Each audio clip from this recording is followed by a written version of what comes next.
Bismillahirrahmanirrahim. With the name of Allah, the most merciful and the beneficent. Assalamu alaikum, my dear fellows and my dear students.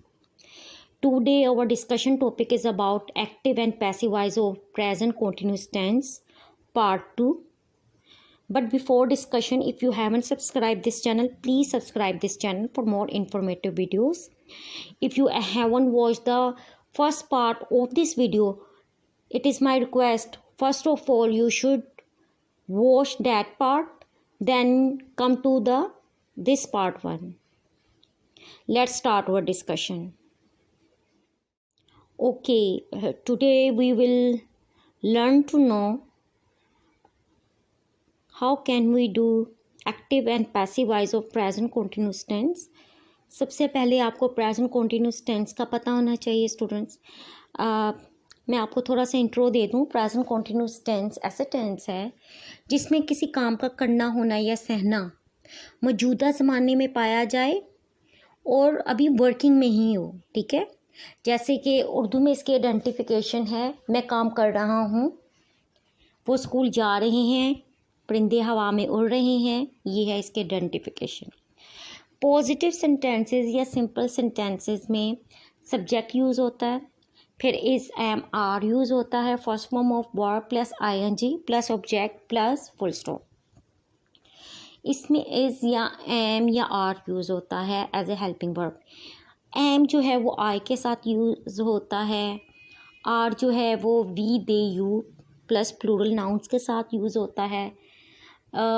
Plural nouns जो होते हैं students वो एक से ज़्यादा plural होते हैं नाउन, जैसे कि असलम और अकरम है, हीना आयशा और कह लें आप मरियम, यानी कि एक से नाम जितने ज़्यादा आएंगे वो प्लूरल नाउन्स में ही कंसिडर किए जाएंगे. और इस जो यूज़ होता है ही शी इट या किसी सिंगुलर नाउन के साथ यूज़ होता है. ठीक है, ये मैंने आपको इसका पॉजिटिव या सिंपल सेंटेंस बनाने का तरीका बताया है.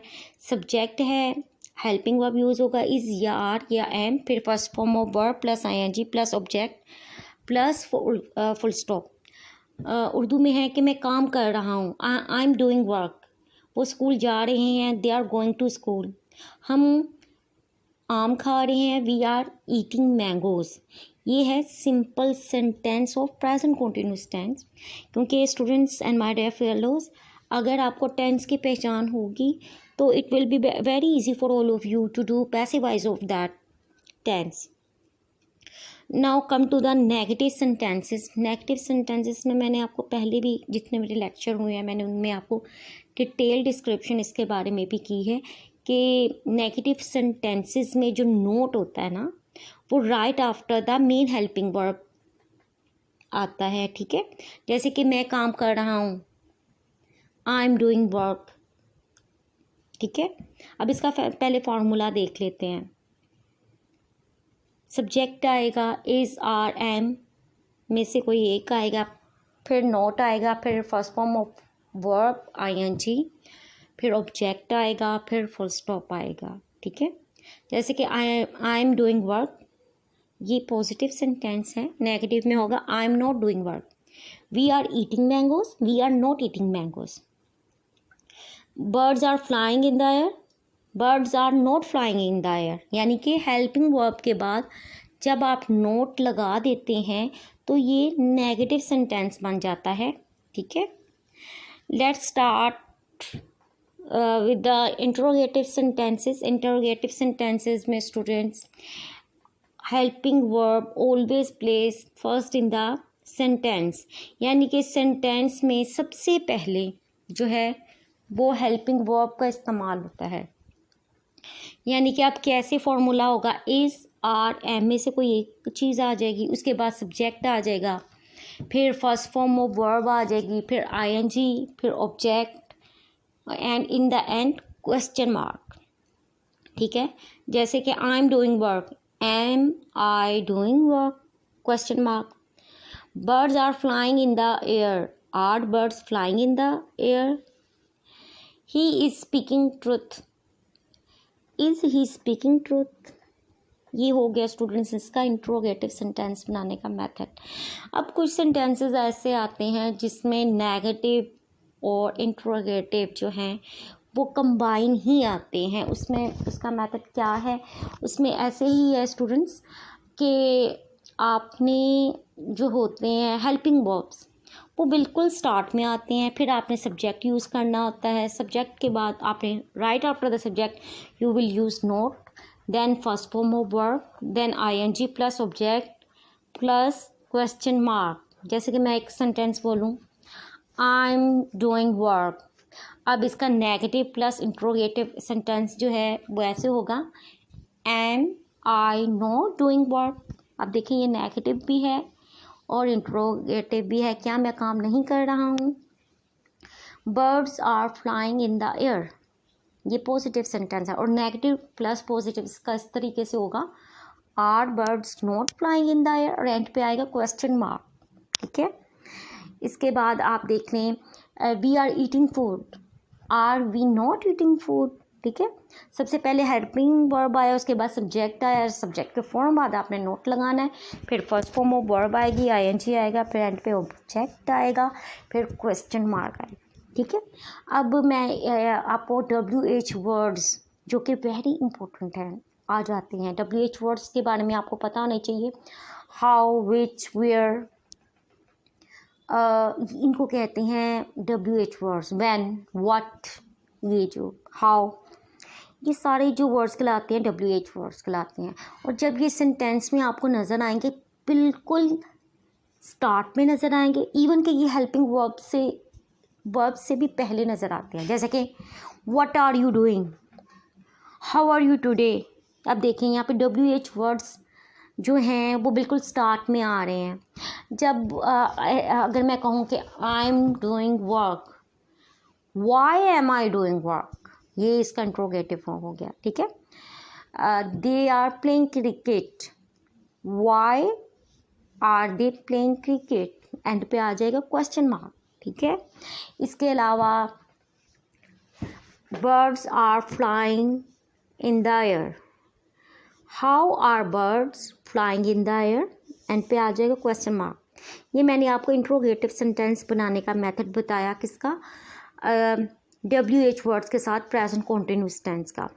अब WH वर्ड्स क्वेश्चन में तो आते हैं, ये नेगेटिव और इंट्रोगेटिव सेंटेंस कंबाइन में भी आते हैं। ठीक है, उसमें भी आपने सबसे पहले जब सेंटेंस बनाना है तो सबसे पहले स्टूडेंट्स WH वर्ड्स की बात होगी, फिर जो है हेल्पिंग वर्ब यूज़ करेंगे, सब्जेक्ट यूज़ करेंगे, फिर राइट आफ्टर द सब्जेक्ट आपने नोट यूज़ करना है, फिर फर्स्ट फॉर्म ऑफ वर्ब आएगी, ING आएगा, ऑब्जेक्ट आएगा, और फिर एंड पे क्वेश्चन मार्क आप इस्तेमाल करेंगे। ठीक है, जैसे I am doing work, why am I not doing work, question mark. Birds are flying in the air, how are birds not flying in the air, question mark. They are playing cricket, why are they not playing cricket, question mark. ये है negative sentence बनाने का और question, negative and interrogative sentence बनाने का method. Students, I hope so you have understood all the points which I have discussed till now. इसके अलावा channel पे आपको 9th क्लास के लेक्चर भी मिलेंगे। आपके जो जानने वाले हैं आप उनको लिंक्स पे शेयर कर सकते हैं, जो ट्यूटर अफोर्ड नहीं कर सकते उनके साथ ज़रूर शेयर किया करें। 9th के पूरा 9th की टेक्स्ट बुक के भी लेक्चर्स हैं और इसके अलावा B के भी लेक्चर्स हैं, इसी तरह 10th के भी हैं टेक्स्ट बुक के लेक्चर्स, और इंग्लिश B के भी लेक्चर्स मौजूद हैं। हर तरह के टेंसेस, ग्रामर के आपको यहाँ पे वीडियोस मिल जाएंगी। Now start with the rules. What are the rules of doing passive voice sentences? Subject into object, object into subject, use of third form, use of by, use of helping verb. Basically there are 5 rules जो हमने पिछली भी जो है passive voice sentences में ये सीखे हुए हैं जब हमने प्रेजेंट इंडेफिनिट टेंस के किए थे।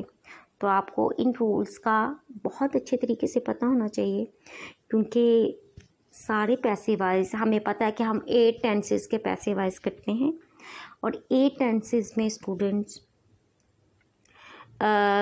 यही रूल्स जो हैं अप्लाई होते हैं। सिर्फ हम हेल्पिंग वर्ब की चेंजिंग कर लेते हैं, बाकी सारा मेथड प्रोसीजर जो है वो सेम है। Okay, in present continuous tense we use helping verb is being slash का मीनिंग है या, am being slash are being. ठीक है, प्रेजेंट कंटीन्यूअस टेंस में तो आपको पता है is am are first form of verb plus ING use होता है ना, लेकिन जब हम पैसिव वॉइस बनाते हैं तो पैसिव वॉइस में third form of verb use होती है। ठीक है, तो आपने क्या करना है, आपने सिर्फ चेंजिंग यही होगी कि आपने हेल्पिंग वर्ब जो लगाने हैं वो इज़ बीइंग या एम बीइंग या आर बीइंग लगाएंगे। अब इज़ बीइंग आपने किसके साथ लगाना है, ही शी इट या किसी सिंगुलर नाउन के साथ। आर बीइंग यूज़ होगा we they you plus plural nouns के साथ। एम बीइंग यूज़ होगा ओनली फॉर आई के साथ आपने एम बीइंग यूज़ करना है। Okay students, before we start passive voice और प्रेजेंट कंटिन्यूअस टेंस, आपने इस पर्सनल प्रोनाउन चार्ट को बहुत अच्छे तरीके से लर्न कर लेना है, क्योंकि इम्प्लीमेंटेशन ऐसे ही होगी। जब हम किसी सब्जेक्ट को ऑब्जेक्ट की जगह लेकर आएंगे तो हमने उसकी ऑब्जेक्टिव कंडीशन को लिखना होता है। जैसे कि सब्जेक्टिव कंडीशन है आई, तो ऑब्जेक्टिव कंडीशन है मी उसकी। ठीक है, जब आई जो है ऑब्जेक्ट की जगह जाएगा तो हमने आई नहीं लिखना, हमने बाय मी लिखना है। ठीक है, we into us, you into you, he into him, she into her, they into them. ये सब्जेक्टिव और ऑब्जेक्टिव कंडीशंस जो हैं ये ज़रूर याद कर लें, क्योंकि आपको पता होना चाहिए किस सब्जेक्ट की क्या कंडीशन है, यानी कि किस नाउन की जो है वो ऑब्जेक्टिव कंडीशन कौन सी है। बाकी भी आप पॉजेसिव रिफ्लेक्सिव प्रोनाउंस का आपको पता होना चाहिए। बीइंग एन इंग्लिश स्टूडेंट आपको उन चीज़ों के बारे में पता होना चाहिए, लेकिन पैसिव वॉइस करने के लिए आपने फर्स्ट 2 कॉलम को बहुत बहुत ज़्यादा अच्छे तरीके से लर्न करना है। ठीक है, okay students, let's start the examples. मैं आपको दोबारा कह रही हूँ, अगर आपने पिछली वीडियो को नहीं देखा तो प्लीज़ आप उस वीडियो को ज़रूर देखें, वरना आपको बिल्कुल समझ नहीं आनी इस वीडियो के पार्टों की। एग्जाम्पल्स क्या हैं, एम आई प्लेइंग क्रिकेट, ये है इंट्रोगेटिव सेंटेंस। सबसे पहले हमने सब्जेक्ट लिखा, फिर वर्ब लिखा, फिर ऑब्जेक्ट लिखा, क्रिकेट को शुरू में ले आए, बाय मी एंड पे आ गया, ऊपर क्वेश्चन मार्क था तो हमने नीचे भी क्वेश्चन मार्क लिख दिया। प्ले की थर्ड फॉर्म क्रिएट लिख दी। अब देखिए it is interrogative sentence, interrogative sentence है तो इंट्रोगेटिव सेंटेंस में आपने हेल्पिंग वर्ब बिल्कुल स्टार्ट में लिखना होता है। क्रिकेट जो था वो सिंगुलर नाउन था, तभी हमने यहाँ पे शुरू में इज़ लगा दिया, और क्रिकेट के फ़ौरन बाद आपने बीइंग का इस्तेमाल किया, क्योंकि आपने पैसिव वॉइस में क्या करना है, बीइंग का इस्तेमाल करना है, एक और थर्ड फॉर्म ऑफ वर्ब का इस्तेमाल करना है। In all passive voice sentences we use third form of verb. Next sentence की तरफ आए students, are they eating food question mark.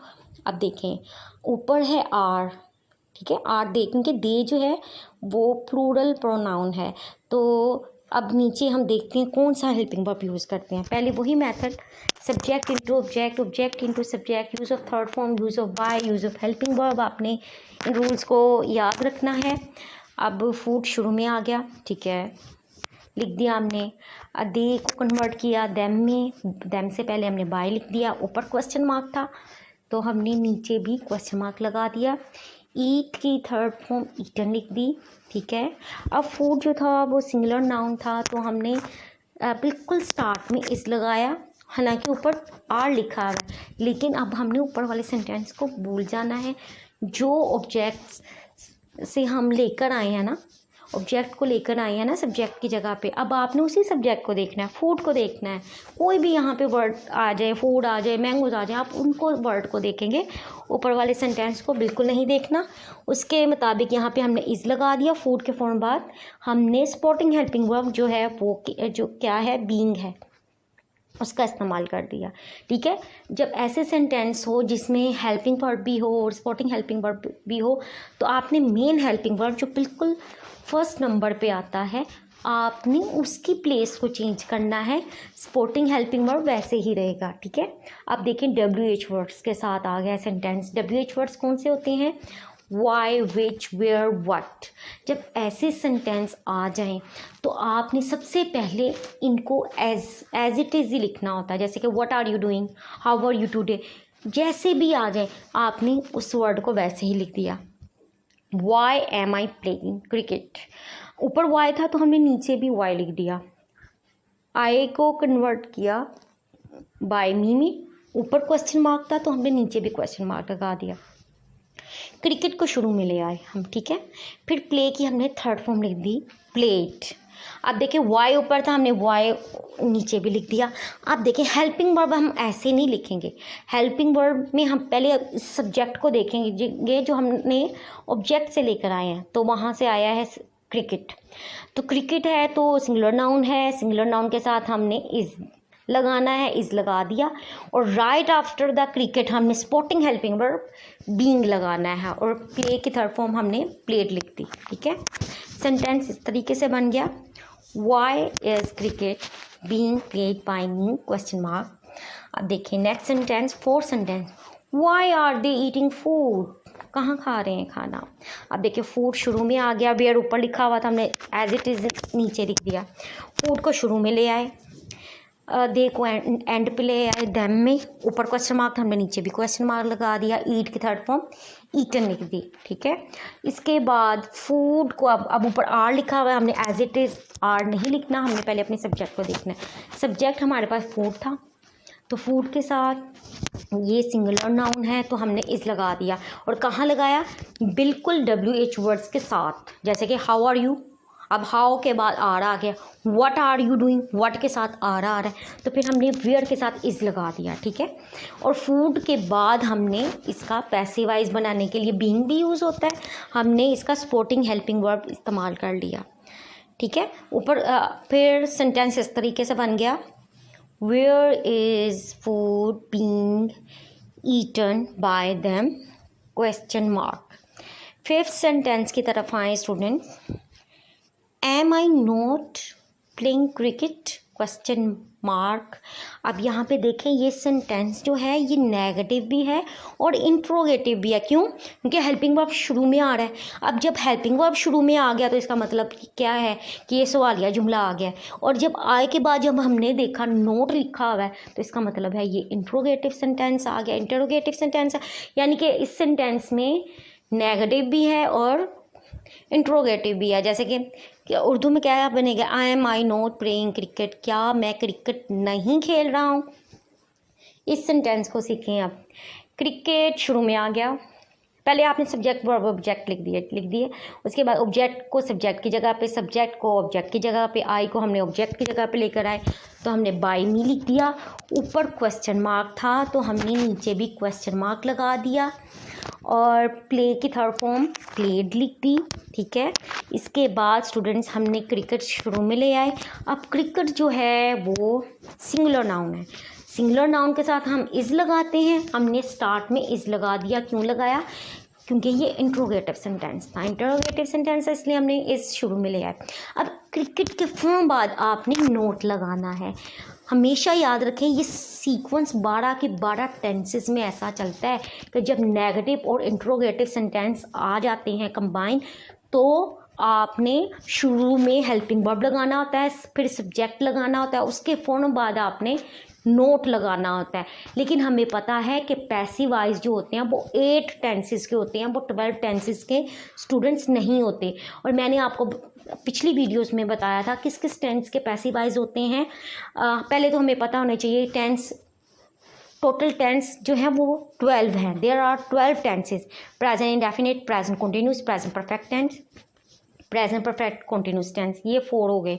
Past indefinite, past continuous, past perfect tense, past perfect continuous, ये भी 4 हो गए, टोटल 8 हो गए। Future indefinite, future continuous tense, future perfect tense, future perfect continuous tense, ये भी टोटल 4 हो गए। अब इन सबको किया 8 and 4 12 हैं। अब इनमें से किन के नहीं होते, जितने भी परफेक्ट कॉन्टिन्यूस टेंसेस हैं उनके पैसिवाइज नहीं होते हैं। प्रेजेंट परफेक्ट कॉन्टिन्यूस टेंस का नहीं होता, जिसमें हम सिंस या फोन नहीं लगाते, he has been doing work since morning, ये ठीक है। और पास्ट परफेक्ट कॉन्टिन्यूस टेंस के भी नहीं होते। I had been doing work for 2 hours, इसके भी नहीं होते। फ्यूचर परफेक्ट कॉन्टिन्यूस टेंस के भी नहीं होते। They will have been doing work since 1990, ठीक है, ऐसे जुमले। यानी कि 3 टेंसेज में present perfect continuous tense, past perfect continuous tense और फ्यूचर परफेक्ट कॉन्टिन्यूस टेंस में हम सिंस या फॉर का इस्तेमाल करते हैं। इनके पैसिवाइज नहीं होते। अब कितने रह गए, 12 में से हमने इन 3 को माइनस कर दिया तो हमारे पास रह गए 9 टेंसेज। अब 9 टेंसेज में से मैंने आपको बताया सिर्फ 8 टेंसेज के पैसिवाइज होते हैं। एक वो कौन सा टेंस है जिसके पैसिवाइज नहीं होते, वो है future continuous tense. He will be doing work, I shall be eating food. Future continuous tense के भी पैसिवाइज नहीं होते, ठीक है। अब 9 रह गए, इनमें से एक इसको भी हमने माइनस कर दिया तो हमारे पास 8 टेंसेस रह गए। तो 8 टेंसेस के पैसिवाइज होते हैं, ठीक है। अब नेक्स्ट सेंटेंस की तरफ आएँ। और अगर आप लोगों ने प्रेजेंट इंडेफिनिट टेंस के पैसिवाइज की वीडियो नहीं देखी, प्लीज़ उन वीडियोस को भी लाजमी देखें, ताकि आप उसमें मैंने काफ़ी डिटेल डिस्क्रिप्शन की है, डिटेल में बताया है कि आपने कैसे अटैम्प्ट करने हैं पैसिवाइज। उसका लिंक भी मैं डिस्क्रिप्शन में दे दूंगी। ये पार्ट 2 की जो फर्स्ट पार्ट है उसका लिंक भी आपको पार्ट 1 ये डिस्क्रिप्शन में मिल जाएगा। आप इन वीडियोस को ज़रूर देखना है और वीडियोस को लाइक भी करना है। अब नेक्स्ट सेंटेंस देखें, why am I playing cricket. अब WH वर्ड से स्टार्ट हो गया। WH वर्ड्स, वाई हमने एज इट इज़ ही लिख दिया। अब क्रिकेट शुरू में आ गया, बाय मी एंड पे आ गया, ऊपर क्वेश्चन मार्क था, हमने नीचे क्वेश्चन मार्क लगा दिया। और इज़ शुरू में ले आए क्योंकि क्रिकेट के साथ इज़ यूज़ होता है और ये इंट्रोगेटिव सेंटेंस था तो हमने इज़ लगा दिया। और क्रिकेट के फॉर्म बाद हमने बीन लगाया, ठीक है। सेंटेंस इस तरीके से बन गया, why is cricket being played by me question mark. 7 sentence की तरफ आए, why are they not eating food. अब ये WH वर्ड्स के साथ भी सेंटेंस है और नेगेटिव और इंट्रोगेटिव भी सेंटेंस है। तो हमने वेयर वैसे ही लिखा, दे को कन्वर्ट किया बाय देम में, क्वेश्चन मार्क ऊपर था तो हमने नीचे लगा दिया। ईट की थर्ड फॉर्म हमने ईटन लगा दी। अब फूड जो था वो सिंगुलर नाउन था, इसलिए हमने इज़ शुरू में लगाया, वेयर इज़, ठीक है। और फूड के फौरन बाद हमने नोट लगाया, नोट के बाद आपने सपोर्टिंग हेल्पिंग वर्ब का इस्तेमाल किया। सेंटेंस इसका इस तरीके से बनेगा, where is food not being eaten by them question mark. 8th sentence, that one is the last sentence of the practice. Why am I not playing cricket? मैं क्यों नहीं खेल रहा हूँ क्रिकेट, मैं क्यों नहीं क्रिकेट खेल रहा हूँ। तो वाई वैसे ही आ गया, ऊपर से हमने नीचे देखा। बाकी आपने ऊपर से कोई वर्ड नीचे देखकर नहीं लिखना है क्योंकि वो रॉन्ग भी हो सकता है। क्रिकेट आपने बिल्कुल स्टार्ट में लिया और बाय मी एंड पे आ गया, ऊपर क्वेश्चन मार्क है तो हमने नीचे भी क्वेश्चन मार्क लगा दिया। प्ले की थर्ड फॉर्म हमने प्लेड लिख दी। अब क्रिकेट जो था वो सिंगुलर नाउन था तो हमने WH वर्ड्स के फ़ौरन साथ हमने क्रिकेट को देखा, हालांकि ऊपर एम लिखा हुआ, नीचे इस क्यों लिख रहे हैं क्योंकि क्रिकेट जो है वो सिंगुलर नाउन है, सिंगुलर नाउन के साथ इज़ यूज़ होता है, एम यूज़ नहीं होता। एम जो है सिर्फ और सिर्फ आई के साथ यूज़ होता है। क्रिकेट के साथ हमने उससे पहले इज़ लगा दिया। नेगेटिव सेंटेंस भी था तो क्रिकेट के फ़ौरन बाद स्टूडेंट्स हमने नोट का इस्तेमाल किया और नोट के बाद हमने बीइंग का इस्तेमाल किया। सेंटेंस इस तरीके से बन गया, Why is cricket not being played by me? Question mark. Okay, students, if you haven't subscribed this channel, please subscribe this channel for more informative videos.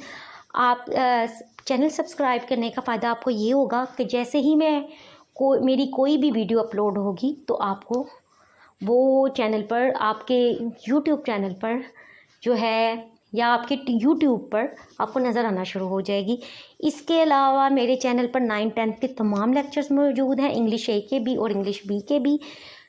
अगर कोई आपके जानने वाले हैं, आप उनके साथ ज़रूर लिंक को शेयर किया करें। वीडियो बहुत मेहनत से बनती है, आप वीडियो को ज़रूर लाइक ज़रूर किया करें। आज के लिए इतना ही, मिलते हैं नेक्स्ट वीडियो में। Stay tune with me. अल्लाह हाफिज़।